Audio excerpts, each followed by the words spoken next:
Honestly, I forgot. I can also say, I forgot. But the second way is direct and plain. When we add honestly, it sounds natural and feels human. ஆனா இது வேற மாதிரியும் அர்த்தமாகலாம். எப்படின்னு பாருங்களேன். Honestly, I don't like it.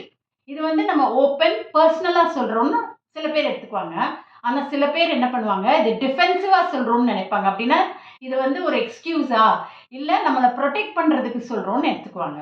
அதே மாதிரி literally I was tired அப்படிங்கும்போது emphasis கொடுக்குறோம், ரொம்ப டயர்டா இருந்தேன்னு, இன்டென்சிட்டி. ஆனா சில பேர் வந்து ட்ரமாட்டிக் நடிக்கிறாங்க அப்படின்னு நினைச்சுக்குவாங்க. Basically we need time. அதை வந்து புரிஞ்சுட்டு நம்ம சொல்றோம் அதுக்கு டைம் ரொம்ப முக்கியம்னு. Shows clarity. பட் சில பேர் என்ன பண்ணுவாங்க, இல்லை அவனுக்கு செய்ய விருப்பம் இல்லை, அதனால he is beating around the bush, not coming to the point அப்படின்னு சொல்லுவாங்க. Seriously we need to talk அப்படின்னா அதோட முக்கியத்துவம் தெரிஞ்சுட்டு we are saying we have to talk. Shows importance இந்த வேர்டு. சில பேர் வந்து ஃப்ரஸ்ட்ரேட் ஆகி நம்ம அப்படி பேசுறோம்னு நினச்சிக்குவாங்க.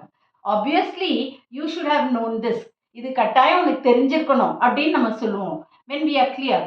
ஆனால் சில பேர் என்ன பண்ணுவாங்க, அவங்கள பிளேம் பண்ணுறோம்னு நினச்சிக்குவாங்க. அதனால இந்த இமோஷனல் ஃபில்லர்ஸ் யூஸ் பண்ணும்போது நம்ம வந்து எங்கே எப்போ யூஸ் பண்ணணும்னு தெரிஞ்சு பண்ணணும்.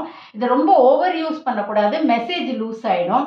அதே மாதிரி மீட்டிங்ஸ், இமெயில் அனுப்பும்போது யூஸ் பண்ணாதீங்க. ஃப்ரெண்ட்லி கான்வர்சேஷன் அப்போ யூஸ் பண்ணிக்கிங்க.